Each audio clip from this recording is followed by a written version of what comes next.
Hey everybody, Photoman here. Thanks again for joining the channel and watching and all that stuff. This one is on the historic one-room schoolhouse of Bearspaw School. It was built in 1920 for $2,400. The site actually has what they call a complex. Has the original teacherage in it,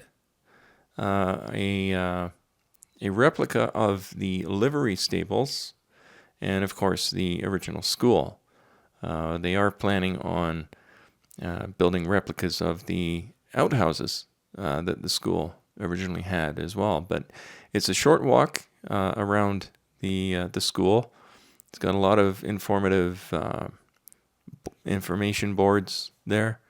So well worth a short visit if you're in the Calgary area. But I'll let you enjoy the view from above.